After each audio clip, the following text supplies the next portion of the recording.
సభాధ్యక్షులు జగిత్యాల జిల్లా బీఆర్ఎస్ అధ్యక్షులు గౌరవనీయులు విద్యాసాగర్ రావు గారు,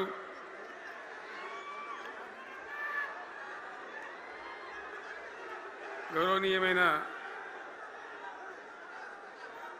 తెలంగాణ శాసన మండలి ప్రతిపక్ష నాయకులు గౌరవనీయులు సిరికొండ మస్తూనాచారి గారు, శాసన మండలి సభ్యులు ఎల్ రమణ గారు, దేశపతి శ్రీనివాస్ గారు, శాసనసభ్యులు మాజీ మంత్రివర్యులు గంగుల కమలాకర్ గారు, కోరుట్ల ఎమ్మెల్యే డాక్టర్ సంజయ్ గారు, హుజురాబాద్ ఎమ్మెల్యే పాడి కౌశిక్ రెడ్డి గారు, జనగామ ఎమ్మెల్యే గౌరవనీయులు పల్లా రాజేశ్వరరెడ్డి గారు, ఇదే ప్రాంతానికి చెందిన మరో మాజీ మంత్రివర్యులు గౌరవనీయులు కొప్పుల ఈశ్వర్ గారు, పేర్లు చాలా ఉన్నాయి, తెల్లారితో చదవానంటే. వేదికను అలంకరించిన మాజీ ప్రజాప్రతినిధులు, మాజీ జడ్పీ చైర్మన్లు, స్థానిక సంస్థల ప్రజాప్రతినిధులు, అందరికీ నా నమస్కారం. ఇదే జగిత్యాలకు సంబంధించినటువంటి అలిశెట్టి ప్రభాకర్ అని ఒక కవి ఉండేవాడు. ఆయన ఒక మాట చెప్పిండు,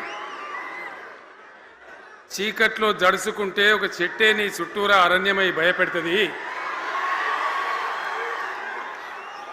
గుండె అంటూ కలిగి ఉంటే గుండె ధైర్యం ఉంటే నీ వెంట అదే పెద్ద సైన్యమై నిలుస్తుంది అని చెప్పిండు ఆయన.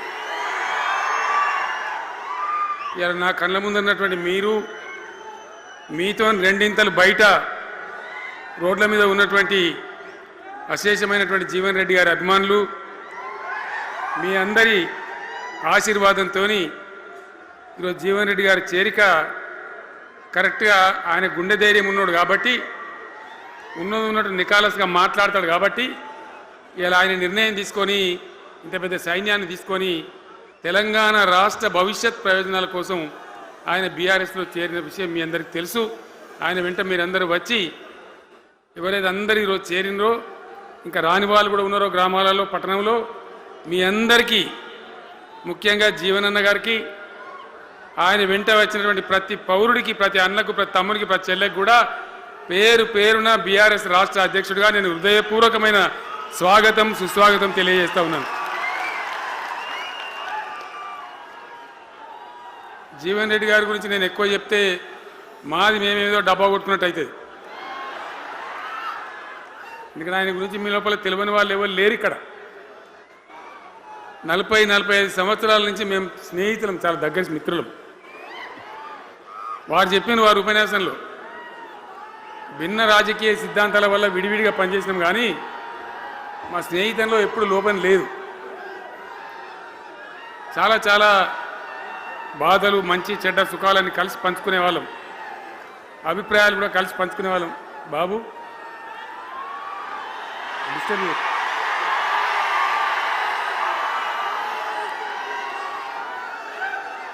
మంది లొల్లి పెట్టడం కూడా కాదురా వారు.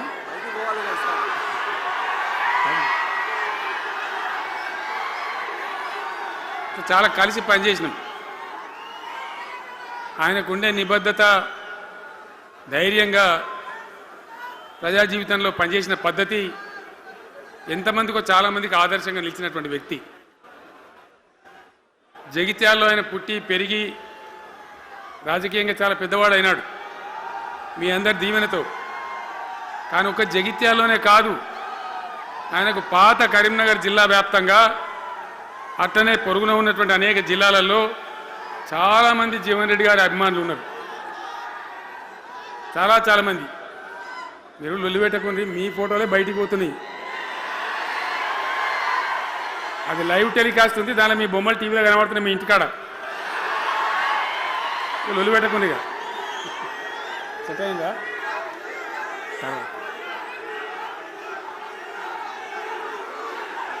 సో అట్లా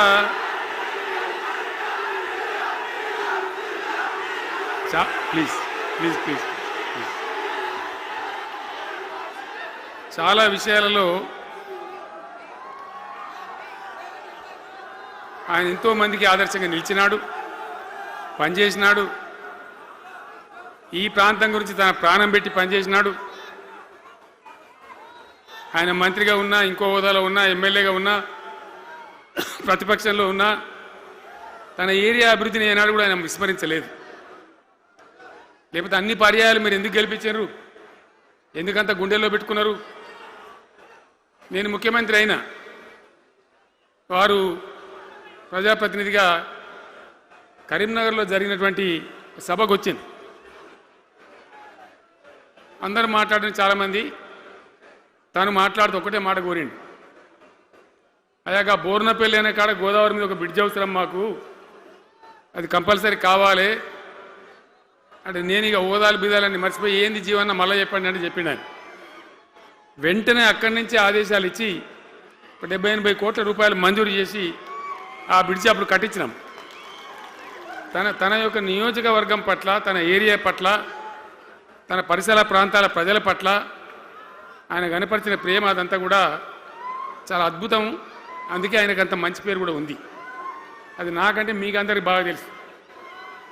ఈ మధ్య వీళ్ళందరూ తయారైంది కదా, ఎవరు అంటే అంటే సర్వేలు చేసి ఇస్తారు. జీవన్ రెడ్డి గారు బీఆర్ఎస్లో చేరితే ఎట్లా ఉంటుంది ఏం కథ అని ఒక 2-3 వచ్చి సర్వేలు చేసింది. మీ నియోజకవర్గం కాదు, మీ నియోజకవర్గంలో ఆడం బాంబే పేలిపోయింది, దానిలో మాటనే లేదు. అసలు జగిత్యాల నియోజకవర్గం గురించి చర్చ లేదు. కానీ వాళ్ళు ఏం చెప్పినా సర్వే వాళ్ళు పక్కనున్న సొప్పదండి కావచ్చు, ధర్మపురి కావచ్చు, మేరిట్ల కొట్టుపల్లి కావచ్చు, ఇంకా చాలా కాన్స్టిట్యున్సీలు కావచ్చు, చాలా ప్రభావం ఉంటుంది జీవన్ రెడ్డి గారిది. ఒక అద్భుతమైనటువంటి దీంతో రాజకీయమైన ఇది వస్తుందని చెప్పి వాళ్ళు సర్వే చేసి చెప్పినారు. అది జీవన్ రెడ్డి గారికి ఉన్నటువంటి విశిష్టత. ఒక నియోజకవర్గానికో 10 మందికో కాకుండా తనకు ఏ హోదా లభించినా, ఏ హోదాలో పనిచేసినా చాలా బ్రహ్మాండంగా ఆయన ఇక్కడ ప్రాంతం కోసం తపన పడ్డాడు. ఒక ఉదాహరణ మీకు కనపడుతుంది. పేరు ప్రతిష్ట లేని వ్యక్తులు గ్రాడ్యుయేట్స్ కాన్స్టిట్యున్సీలో ఎమ్మెల్సీగా నిలబడితే గెలవరు. ఆయన శాసనసభ్యునిగా ఇక్కడ ఓటమి చెందినా ఇమ్మీడియట్గా మళ్ళీ ఎమ్మెల్సీగా పోటీ చేస్తే ఇక్కడ ఉండబడే విజ్ఞులందరూ కూడా బ్రహ్మాండంగా గెలిపించాను. ఎందుకు వాళ్ళు ఎందుకు అంటున్నా? అట్లా కాదు కదా, ఇక్కడ నేను మొత్తుకుంటున్నా, అక్కడ నువ్వు మొత్తుకుంటున్నావు, అర్థమవుతుందా?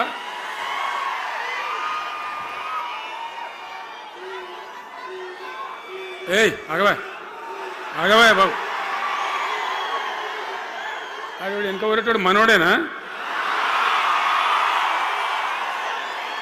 ఇదే సార్ మనోడేనా? మోపండి ఐడియా కూడా మనోడేనా? బుక్కుండా పెట్టు. ఇంత దూరం వచ్చి మనం ఇంత సభ పెట్టుకొని 4 విషయాలు ప్రజలకు చెప్పుకోవాలి కదా. మరి ఈ బట్టి అరుపులారిస్తే ఏం లాభం?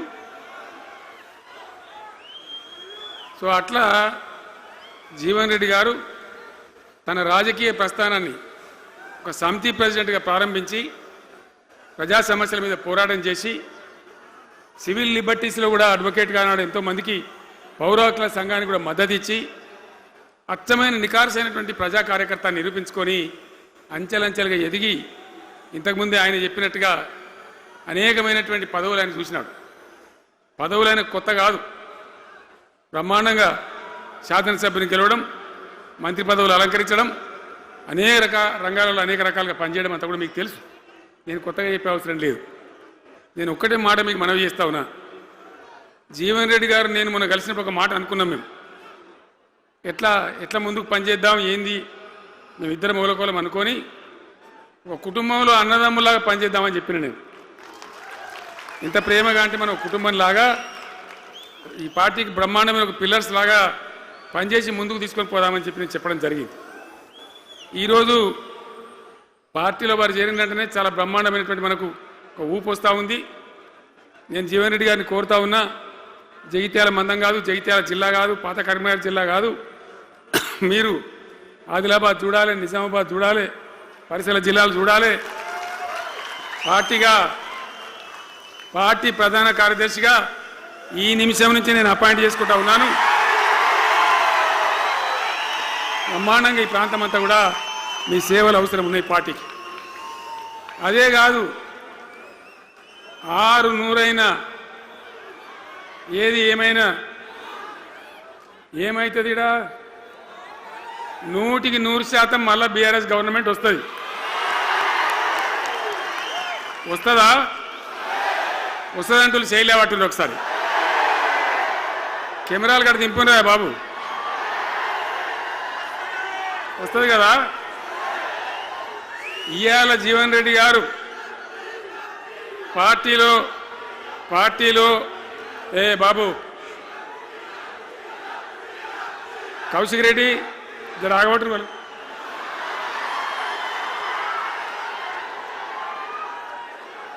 పార్టీలో పనిచేసి పార్టీ కోసం సేవ చేయడమే కాదు, రేపు భవిష్యత్తులో బీఆర్ఎస్ గవర్నమెంట్ ఏర్పడిన తర్వాత కూడా బ్రహ్మాండమైన పదవిలో ఆయన అద్భుతమైన సేవలు మీ జిల్లా మొత్తానికి అందించబోతాడు.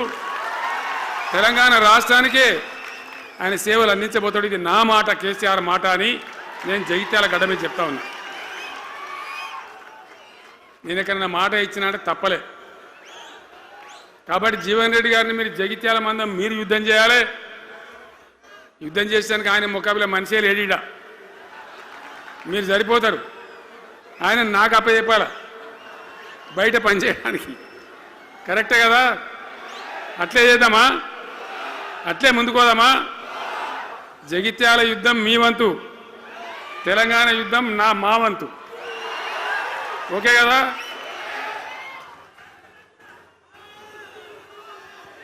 ఇప్పుడు ఏమైతుంది?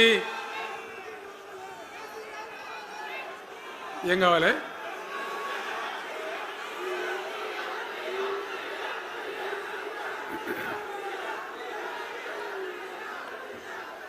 గింతే మనది మనం అనుకొని పోదాము. మరిగా బంద్ చేయండి బాబు. మీరు ముద్దుమంతులకు చెప్పండి వాళ్ళకు. తెలంగాణ చాలా భయంకరమైన పరిస్థితులలో ఉండే. దుఃఖం వచ్చేది, ఏడుపు వచ్చేది. ఎమ్మెల్యేలుగా ఉన్నా ఏం చేయలేని పరిస్థితి. ఆగమాగం అడివేడివి కదా. ఎట్లా ఉండే తెలంగాణ మనం చూడలేదా? తెలంగాణ రాకముందు ఎంత భయంకరమైనటువంటి బాధలుండే, ఎంత కష్టం ఉండే. ఎవడన్నా తెలంగాణని మాట్లాడేవాడు ఉండనా? అసెంబ్లీలో అక్కడిక్కడ కాదు, అసెంబ్లీలో కూడా ఒక ఆయన పాపం ప్రణయ్ భాస్కర్ అని వరంగల్ ఎమ్మెల్యే ఉండే. ఏదో విషయంలో ఆయన మాట్లాడబోతే, తెలంగాణని మాట్లాడబోతే, తెలంగాణ జాంతానే మాట్లాడదా, ఏది అసెంబ్లీలో తెలంగాణ అనద్దు అని నిషేధం. అంత భయంకరమైన వివక్ష, అంత భయంకరమైన దాడి.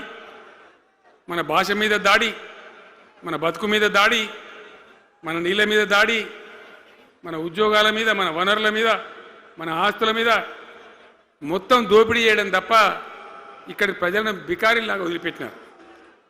రైతాంగం ఆగమాగం అయిపోయి చెట్టుకోలు గుట్టకోలు అయిపోయింది. ఇంత ఎస్ఆర్ఎస్పి కాలువ ఉన్నటువంటి మెట్టిపల్లి, జగిత్యాల, సొప్పదండి ఇట్లాంటి ప్రాంతాల నుంచి కూడా దుబాయ్కి, బొంబాయికి వలసలు. పాలమూరు జిల్లా అయితే భయంకరమైన వలసలు. ఎంతకు పోయింది తెలంగాణ అంటే, కొన్ని పార్టీలు సరే వాళ్ళు చేసింది మంచిదా చెడ్డదా పక్కకు పెడితే దుఃఖం వచ్చేది, బాధ కలిగేది, ఆవేశం రగిలేది. మహబూబ్ నగర్ జిల్లాలో 190 మంది యువకులు వలస. బతకానంటే బతకపోవాలి, ఆడ బతుకు లేదు. ఉన్న ముసలోళ్ళకు, ముడిగోళ్ళకి ఇంత డబ్బులు వాళ్ళు పంపిస్తే కంట్రోల్ బియ్యం కొనుక్కొని తిని బతకాలి. అందులో కొంతమందికి అందకపోతే కొన్ని పార్టీల వాళ్ళు మేమేదో గొప్పతనం చేసామన్నట్టు గంజి కేంద్రాలు పెట్టేది. గంజి కేంద్రాలు గుండెలు రగిలి, నా తెలంగాణ గంజి కేంద్రాలు అంటే ఎవడో గంజి పోతే బతకాలన్నట్టు అంత అధ్వాన స్థితికి తెలంగాణ దిగజార్చిండ్రు. అది కాంగ్రెస్ ప్రభుత్వం కావచ్చు, టీడీపీ ప్రభుత్వం కావచ్చు. తీయటి పుల్లటి మాటలు చెప్పుడు తప్ప కసుకేటి నీళ్ళు తెచ్చియలే, మంచినీళ్ళు ఇయ్యలే, కడుపు నిండా కరెంట్ ఇయ్యలే, ఏది లేదు. అంత పట్టిదే గ్యాస్. మాట్లాడు